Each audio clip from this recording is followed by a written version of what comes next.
Schools are closed for the rest of the week throughout Barrow County, Georgia, after 2 students and 2 teachers were murdered in a mass shooting at Appalachia High School.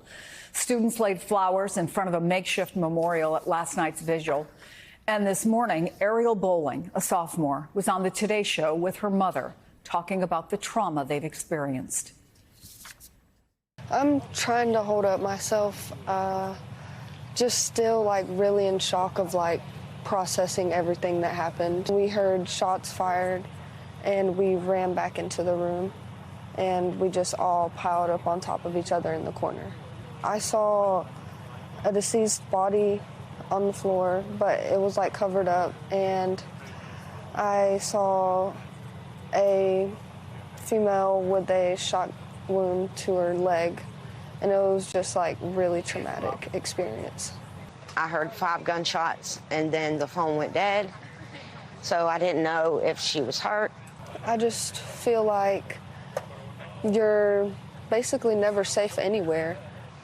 She told me she's never coming back here. I just don't know what to do. It's scary. Joining me now is Lisa Morgan, president of the Georgia Association of Educators. This is an unspeakably difficult time, so thank you for being with us. I want to read part of the statement that you posted on your group's website.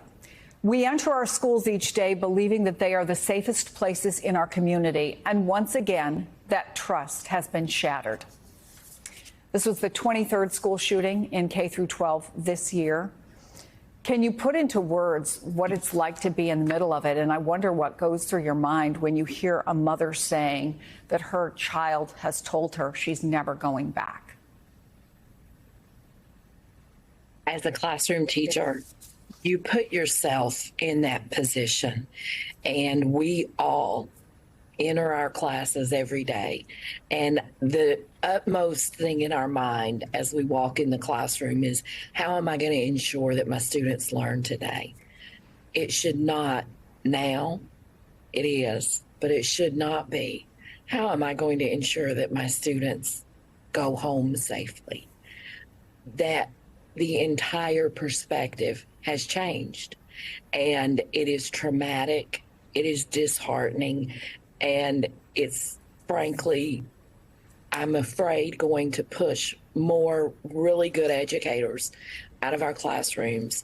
And it's so understandable that this student feels this way. As adults, we don't want to go back to somewhere that we've experienced trauma, and that we're going to expect these students to come back and walk back in that same place. It's horrifying. And we know there's been a lot of research on this, that many of these students already felt traumatized by what they went through with COVID. Educators as well, extremely difficult time. Now this. I know that these students at Appalachia were barely a month into the school year. For them, for the teachers who will have to return to that building, presumably at some point, what resources are available? This is something we've been asking for. We've been asking for more counselors, more school social workers, more school psychologists to be available. And typically what happens in these situations is they will bring in additional school counselors, social workers, but they're not there permanently. It's a short term, and then those resources that are needed every day are no longer there. And that is one of our concerns in this situation for all of our students, that we provide more mental health resources for them within their schools, and that they be permanent positions that are going to be there to allow students to deal with these traumatic experiences. And what about for teachers who find themselves with a classroom full of kids who we know they feel they need to protect? It's very, very challenging to do when somebody has an AR rifle. It is impossible to protect the students in that situation.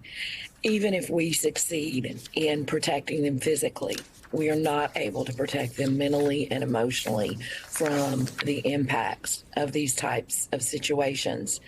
One of the things that has been so clear, you have heard over and over, I never thought it would happen in my community. we have to expand that because when it happens in any community, that community has to be our community. We have to solve the problem so that we don't have parents and students and educators in another community experiencing this trauma.